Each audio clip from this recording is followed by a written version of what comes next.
This episode of Please Explain is sponsored by Aware Super, helping you get more from your future.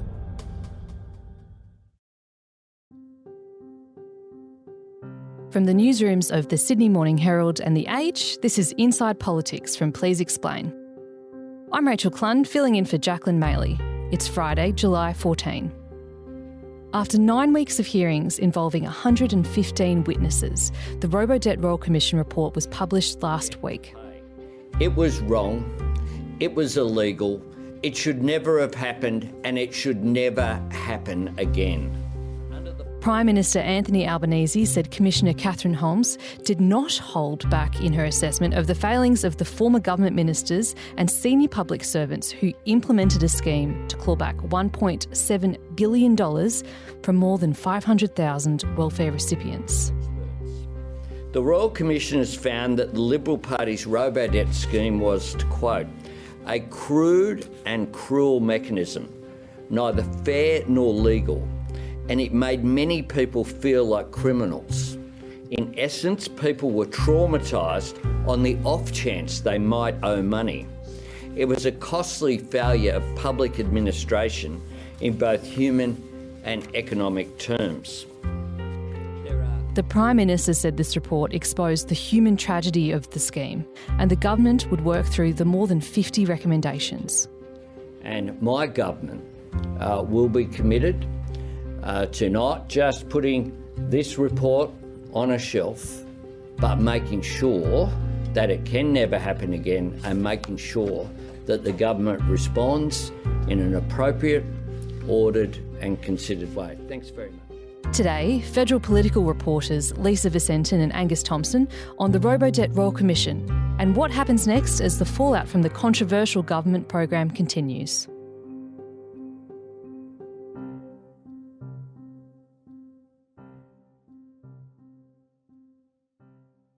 Angus, I want to go back. Can you start by explaining what robo-debt actually was and what it set out to do?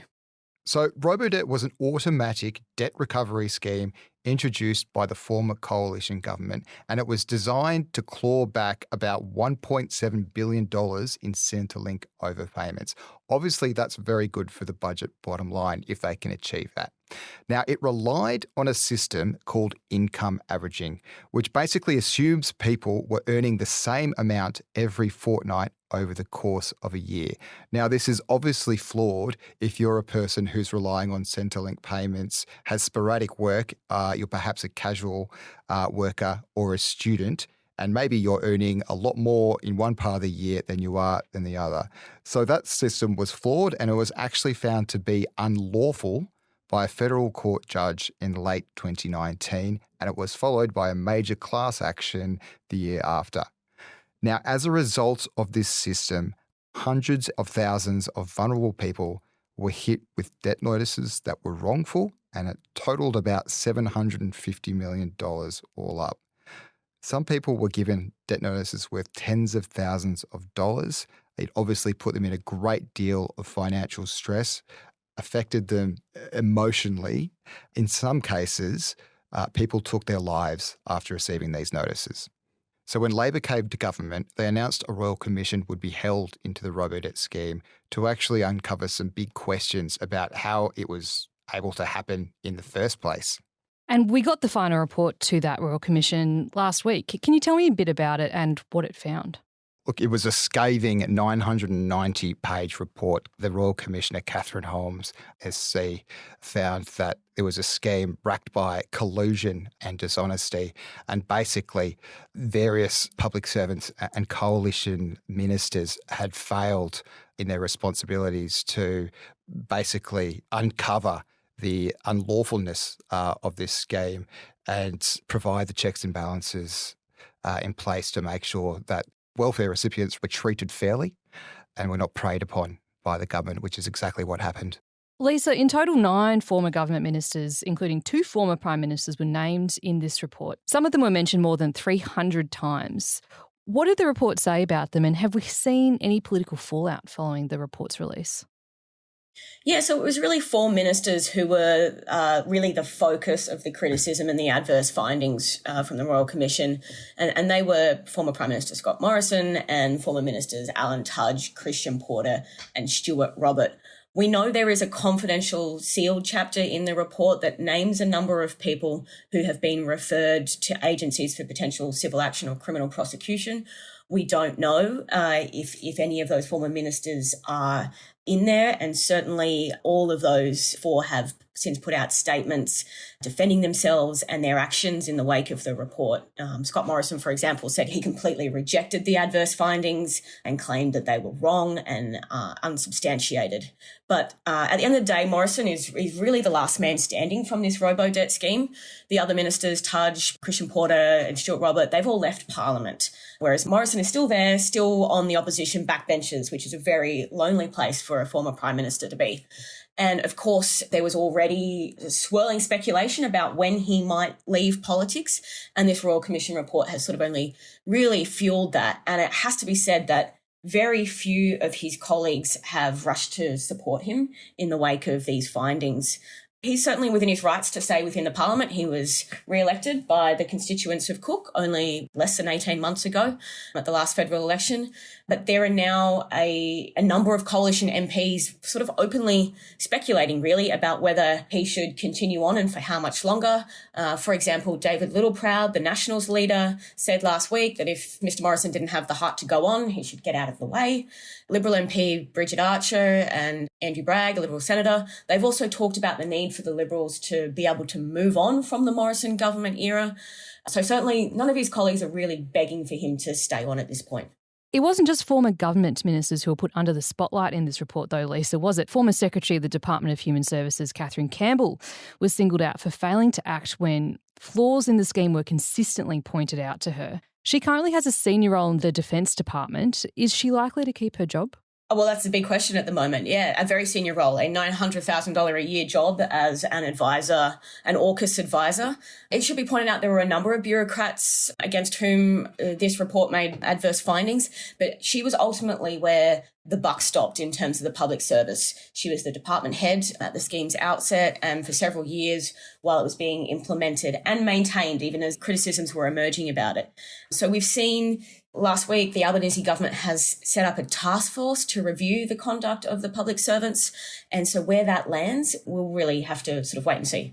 And I guess really I would just add that for the time being, the Prime Minister and the government more broadly are being very tight-lipped about Catherine Campbell's future. As Lisa mentioned before, Angus, another complicating factor in figuring out what happens next is the sealed chapter with all of the Commissioner's recommendations for who should face civil action or even criminal prosecution. So what has been the reaction to that? It is a complicating factor because essentially we don't know how things will unfold from here. Basically, what's contained in this sealed section is a number of referrals to various agencies, criminal bodies, the AFP is one of them, as well as the National Anti-Corruption Commission, which is only newly established.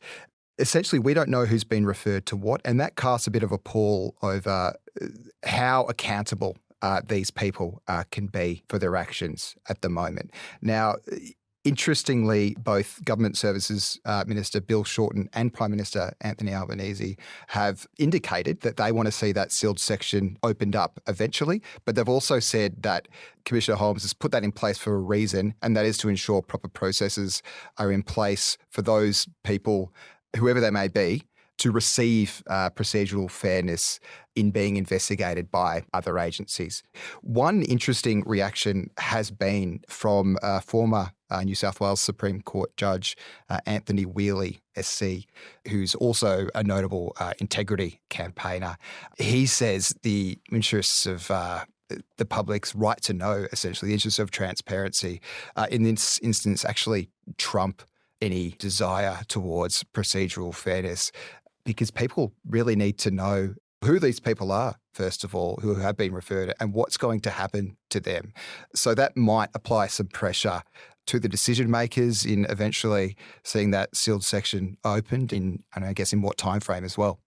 Lisa, do you think we're likely to see any criminal prosecutions or civil action anytime soon? I suspect not anytime soon. I imagine it will take a long time to sort of go through those findings. You know, the wheels of the justice system turn very slowly. And I think, you know, the most immediate pressing priority will be whether or not that sealed section is unsealed and made public. And we also know that the National Anti-Corruption Commission, one of the agencies where some of this has supposedly been referred, that's only just up and running. So, I wouldn't hold your breath that it's going to happen next week or the week after or anything like that. Angus, the Prime Minister said it was a costly failure of public administration in both human and economic terms. What is the government doing to prevent it happening again? So they will produce a response to the Royal Commission report. That's likely to take a couple of months. However, I imagine that they will be trying to do that as expediently as possible. The government has already introduced a few changes to the way that debts are recouped within the welfare system. And one of that has been to actually take the debt recovery process in-house again, so that they're not relying on debt collection agencies to knock on people's doors, essentially, and recover discrepancies in welfare payments that might be owed.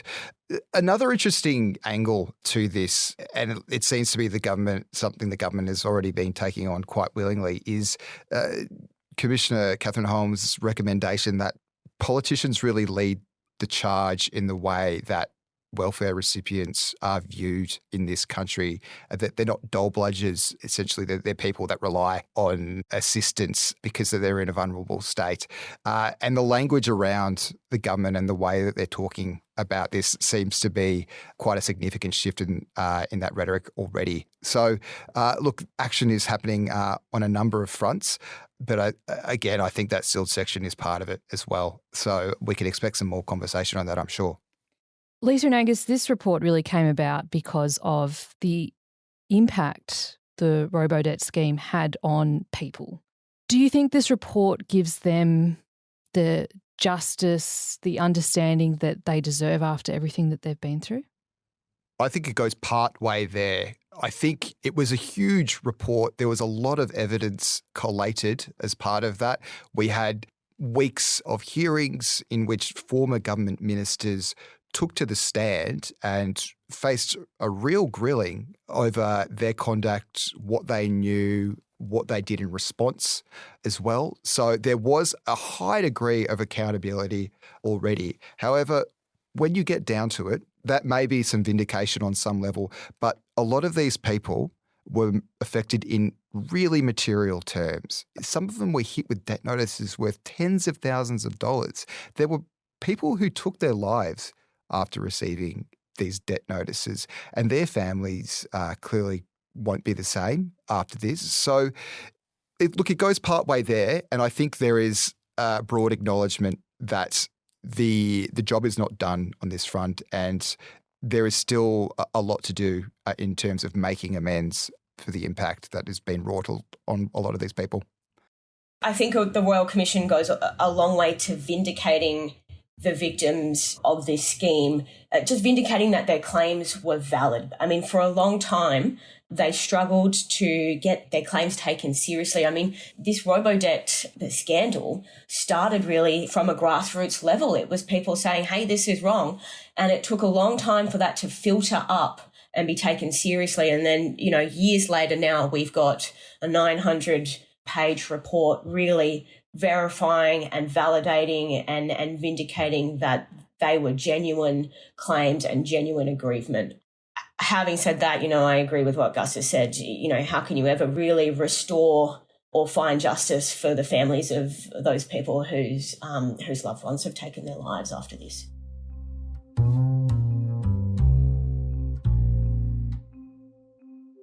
I'm Scott Hayward, and with me from Aware Super is Peter Hogg, Head of Advice Experiences and Enhancements. Low, medium or high-risk investment options. Tell us, Peter, which super option should people choose? Well, Scott, if your retirement is a long time away, your super might be better off in high-growth investments. These are high risk, meaning they're more affected by the ups and downs of the market, but they'll generally grow your super faster over the long term. But if you're starting to edge closer to retirement, you might want to play it safe and invest in more defensive assets, so you can still grow your savings, but with less risk. If you're not sure which option is best for you, the good news is that you don't need to be an investment expert to work this out. Many funds offer support to help you make this decision. Aware Super members can put their money in our My Super Lifecycle option, which automatically tailors their investment mix based on their age. Good advice, Peter. Contact your super fund to find out if you're in the right investment option. With super advice and super terms, Aware Super is super helpful. For more information about Aware Super, including their PDS and TMD, visit aware.com.au. Lisa, I want to turn briefly now to the Reserve Bank. Earlier this week, the bank's Governor, Philip Lowe, outlined a pretty major overhaul to the RBA in response to the independent review which was released in April. Can you just remind us about the review and what it recommended? Yeah, so the review basically set the foundations for a major overhaul of the way the bank conducts and communicates monetary policy. And it proposed a sort of shake-up of its management and culture. And it was triggered by the fact that the bank hadn't had a serious review in more than 40 years. So when now Treasurer Jim Chalmers came to the portfolio, he decided that given the bank's importance to the economy and how much things had changed over those decades, this review really needed to be done. And to Philip Lowe's announcement this week, what recommendations did he say the bank would be implementing, Angus, and when will that start to happen? Yeah, so currently the Reserve Bank meets to make decisions on interest rates 11 times a year.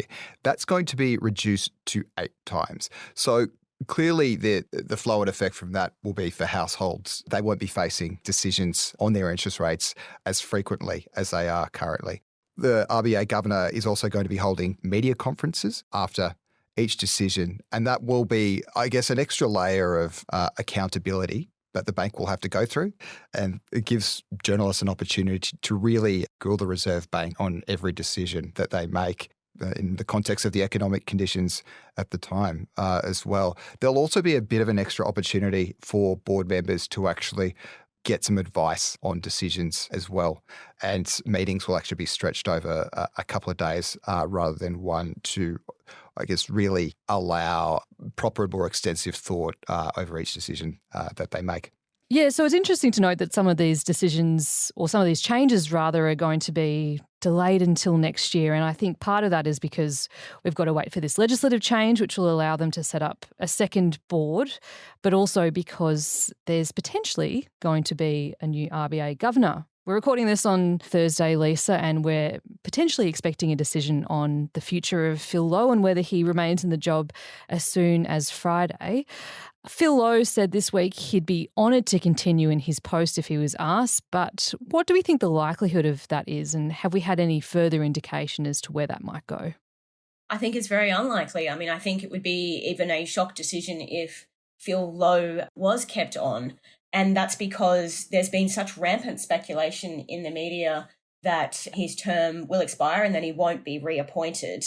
And the government's really done nothing to hose down that speculation at all. And if anything, they've allowed it to flourish. I know Anthony Albanese in recent weeks has, when he's been asked about this, has said, you know, he's not going to be making a decision on the fly. It will have to go through cabinet processes. But he talked about how excellent Treasury Secretary Stephen Kennedy was and the Finance Secretary Jenny Wilkinson. And they're, of course, among the front runners who have been sort of widely canvassed, widely speculated as being in frame as Lowe's replacement, along with RBA Deputy Governor Michelle Bullock. We know that Jim Chalmers has made his decision and he said on Wednesday that he just needed to take to Cabinet before announcing it. So I think we can expect it very soon. Lisa, Angus, thanks so much for joining me. Thanks so much. Thank you. Today's episode of Please Explain was produced by Chi Wong, with technical assistance from Debbie Harrington. Our executive producer is Ruby Schwartz. Please Explain is a production of The Age and the Sydney Morning Herald. If you enjoy the show and want more of our journalism, subscribe to our newspapers today. It's the best way to support what we do. Search The Age or smh.com.au/subscribe. I'm Rachel Clunn. This is Inside Politics from Please Explain. Thanks for listening.